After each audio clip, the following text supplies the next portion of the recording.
Oh no! I can't believe the situation I got myself into, AC family. This week, I was supposed to do a Thanksgiving special for our favorite fire ant colony, the Fire Nation. But the unexpected turn of events left my jaw wide open. This savage, meat-eating, and ravenous ant colony of our Antiverse ant menagerie bit off more than they could chew this week, which caused a grave situation, and it was all my fault. In the past, these mighty fire ants were able to properly consume whatever meat I gave them, whether it was a chicken head, an entire turtle, a mouse, or a savanna monitor lizard. The Fire Nation proved to be masters at fully finishing off whatever meal I provided them. And so, AC family, this week, with it being Canadian Thanksgiving in a few days, I decided to gift the Fire Nation something that would test their fire ant powers. This Thanksgiving-related gift was something they had never before had. But how challenging would this meat offering really be for the fire ants? You'll be shocked to know that the turn of events that ensued after giving my pet fire ants this year's Thanksgiving feast turned out to be really, really bad. You'll find out why by the end of this video. Things are about to get ugly. Take your seats, everyone, as we enter the Selva de Fuego, the epic paludarium kingdom of the Fire Nation fire ants, here on the AntsCanada Ant Channel. Subscribe to my channel and hit the bell icon. Welcome to the AC family. Enjoy! Welcome everyone to the Selva de Fuego, the Amazon River paradise and home to a number of interdependent creatures, including fish, snails, and shrimp. These tenants have been longtime settlers of these great waters, having taken on their essential roles within this gorgeous symbiotic world I've created. Look at these baby snails. They're elephant snails, and are basically the grandkids and great-grandkids of the original 2 elephant snails we put into the river of this paludarium, who have long passed. Isn't this amazing, AC family? Being able to watch the coming and going of entire generations as they grow, reproduce, and die before our very eyes? It's a very godlike perspective, really. But this thriving, living, and bioactive river and waterfall are merely an installation to benefit the real rulers of this entire rainforest plot of Amazon jungle terrain, the Fire Nation. This governing colony of red tropical fire ants, whose species is known to biologists as Solenopsis geminata, have proven their might time and time again. They have shown their mastery of both the water and land features of their home. It's safe to say that the Fire Nation lives amicably with the other organisms in the Selva de Fuego. But do not be mistaken, for this fire ant colony can be ruthless and savage. Fire ants, which originally hail from the tropical jungles of South America, happen to be top predators in the ecosystems they're part of, as well as very important scavengers. Featured in our previous videos, we have seen how they could finish relatively big animals in a matter of days. Yes, AC family, the Fire Nation has never failed us before. No matter how we think we're pushing their limits, they continue to rise victorious, conquering and finishing off their food. As a celebration of their unbelievable feats over the years, and with it being Canadian Thanksgiving weekend, shout out to all those in Canada celebrating Thanksgiving now. And yes, we Canadians celebrate it a month before you American AC family. I decided to give them an iconic Thanksgiving gift. I mean, what could be more Thanksgiving than this offering? Everyone, I present to you a raw turkey head. Now wait, before some of you start groaning saying this is ghastly and unacceptable, as always, let's make this an educational video, shall we? This turkey is scientifically known as Meleagris galapavo, native to the Americas. This particular turkey head came from a nearby province here in the Philippines, where I currently live. Locally known as pavo, turkeys came into the country through the Mexican-Philippine trade. having been an integral part of Philippine history, which would surprise most Filipinos as we don't celebrate Thanksgiving here. True to the Thanksgiving theme, I plated a turkey with colorful veggies. But for sure, the ants will turn up their antennae at these garnishes, because their mandibles are set only on the main prize, this gigantic and magnificent turkey head. Before we serve this delicious treat, let's have a closer look. These warts you see on the turkey's skin are actually called caruncles. These caruncles turn red as a sign of sexual maturity in turkeys. For a tom, i.e., an adult male turkey, the caruncles change into a deeper hue of red as it tries to attract female partners. And the more testosterone a tom has, the more intense the color gets. Whoa!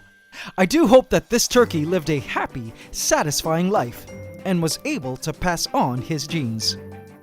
Before giving our offering to our fire ant colony, let's take a look at what these little beasts are up to, shall we? Workers are scavenging for food, both on the surface of the water and on land.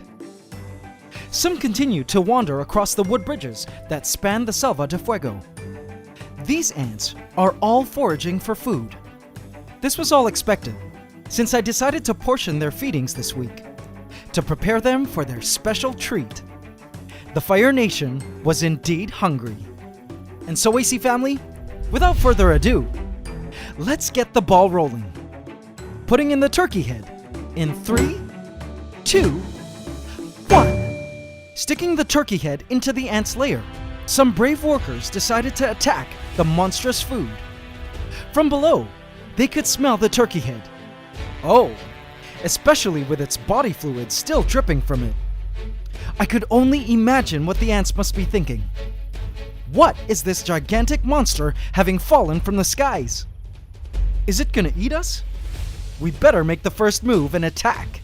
Unlike when I fed them a chicken head last Christmas, I made sure not to offer this meat straight from the fridge, so the fire ants, who naturally don't like anything chilled, wouldn't have to wait for the meat to thaw. It was consumption ready now. I allowed the rest of the colony to hear the good news, and what happened next took my breath away. Look, AC family, the ravenous colony moved in now to attack in droves. The feeding frenzy had officially begun. Eating has always truly been a social event for the Fire Nation, and this meal was no exception. The fresh turkey meat attracts thousands of ants to the scene. Working inward from all angles, swarms of fire ants were gnawing into the skin. From the snood to the neck, everyone was in a hurry to penetrate the thick, fatty skin of this turkey. The ants particularly love the turkey's caruncles. These wart-looking body parts contain filling that will not only give them their much-needed protein, but will also provide the colony with needed fats. As we've seen in past videos, fire ants will eat almost anything, but they do have a preference for all things greasy, fatty, and meaty. This enormous turkey head will be more than sufficient to help grow the colony. As if they need to grow any larger. But you know, we'd love to spoil them. AC family, let's take a closer look into the marvelous process of ant eating.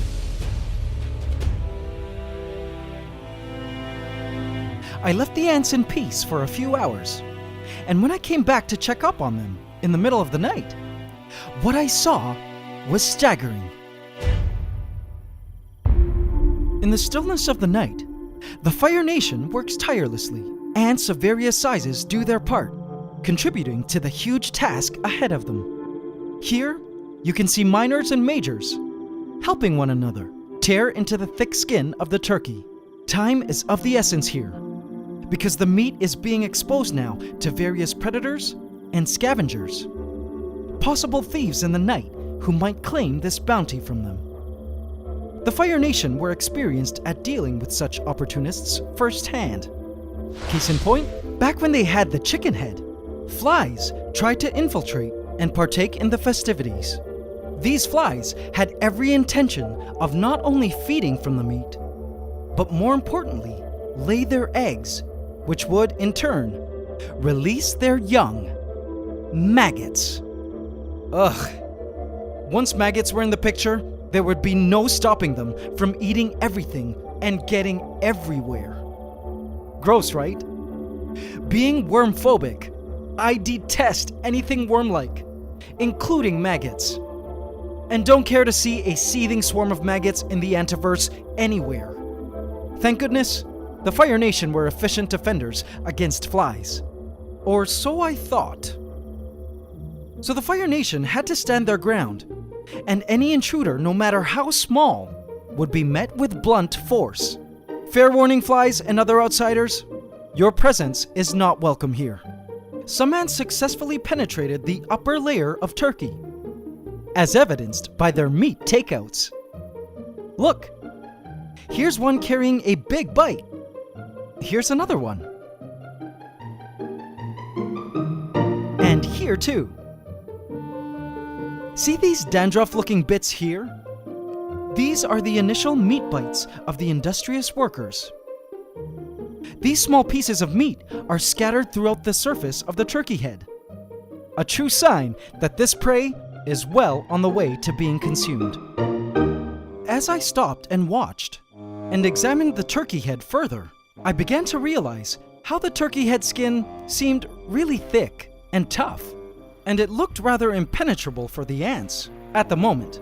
I began to wonder if this would be a problem, because not being able to break through the skin from several areas meant beneath it all, the flesh was slowly beginning to rot and dry out more and more, which meant a harder time for the ants to eat the stuff, and a greater, more powerful magnet for flies.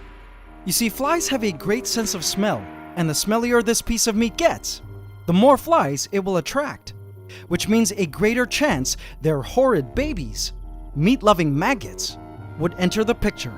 This turkey was a lot more real estate to defend from flies than anything the Fire Nation had to defend before.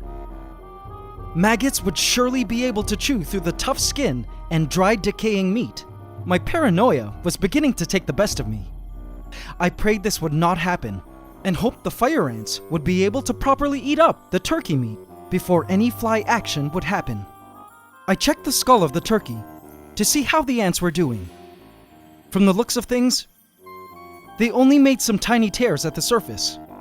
What about the wattle? This part of the turkey head looked even tougher than the rest of the head. I really needed the Fire Nation to process this entire carcass before flies could get to it, or I would truly have a problem and barf my brains out. Not to mention, I was afraid this turkey meat would stink up my whole condo if it wasn't finished in due time, which, means more flies. Anxiety began to creep into my body, as I was beginning to wonder if this big turkey head was perhaps too big for the colony. Did I, their creator of worlds, overestimate the Fire Nation's might, offering more than they could chew this time? Could this Thanksgiving feast have potentially been a really big, messy, smelly, and maggoty mistake? All of my questions were answered when I saw this the next morning. In the morning, the turkey looked generally unchanged. From afar, it looked like as though its remains were untouched. There were less workers now, it seemed. Perhaps they were busy excavating the inside. Or at least this is what I hoped. We can see attempts of ants entering through the ears, eyes, and beak. But in general, the turkey head looked resilient from the ant bites and excavation attempts.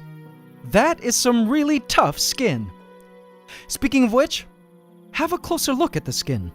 Here, you can see how its once fatty and supple skin and caruncles have become dried up, tough meat jerky. Not to be super gross, but the flesh somehow reminded me of smoked ham. This was not so much a good thing because the tougher and drier this flesh gets, the harder it was and the longer it would take for the ants to break down. And again, I was not ready in life for maggots. Please God, no! It is important to emphasize too that the ant room reeked of decomposing meat by now. I had to use a surgical mask while filming because the stench of this rotting meat made me gag. And then, my worst fears had come true. Oh no! Flies! I managed to spot a fly taking off from the turkey head, but before I could turn on my camera to film it, it had flown straight for the window, through which it had likely entered the ant room. Windows which I couldn't keep closed because of the stench from the turkey meat, which would fill my entire home and probably at this point the entire floor of my building. Anxiety set in to know that this fly, which seemed to have evaded the fire ants, could have already laid its eggs onto the turkey. But AC family, here's where I need your help. Should I go ahead and remove the turkey head from the Selva de Fuego, along with the poor workers that may happen to be working within the turkey head? Or should I leave it in the Selva de Fuego and just follow whatever happens next? Or should I try something else? AC family, please take the time to help me out by voting in this iPoll here. As always, you help determine the fates and events of the Antiverse. Tune in next week to see what happens next. AC family, no! This has turned into quite the disaster if you ask me. I bet we have an army of maggots coming up. And truth be told, I don't know how the Fire Nation will be able to deal with them. But I am totally phobic of worms and know myself. I won't be able to clean up after a ton of maggots in the Selva de Fuego. And trust me guys, they get everywhere. Anyway, I'll do my best to continue to film the ensuing events just for you guys, because in a weird way, and also in the name of science, I am interested to see how all of this will play out. So you know what to do. Smash that subscribe button and bell icon for notifications now, so you don't miss out on this turkey saga. And don't forget to hit the like button every single time, including now. It would really help a lot. If you're new to the channel and want to catch up on all your AntsCanada lore, feel free to binge watch this complete storyline playlist here, which traces the origins of all the ant colonies of the ant room, so you can follow their stories and better appreciate how these ant kingdoms came to be and why we love them so much. AC Inner Colony, I have left a hidden cookie for you here if you'd like to see extended play footage of the fire ants devouring the raw turkey head, or at least trying to do so. And now it's time for the AC question of the week. Last week we asked, what is gut loading? Congratulations to Editor Flame, who correctly answered, gut loading is the process by which an animal's prey is raised and fed nutritious food with the intention of passing those nutrients to the animal for which the prey is intended. Congratulations, Editor Flame, you just won a free ebook handbook from our shop. In this week's AC question of the week, we ask, what are the wart-like growths of a turkey head called? Leave your answer in the comments section and you could also win a free ebook handbook from our shop. Hope you can subscribe to the channel as we upload every Saturday at 8 AM Eastern Standard Time. Please remember to like, comment, share, and subscribe if you enjoyed this video to help us keep making more. It's Ant Love forever.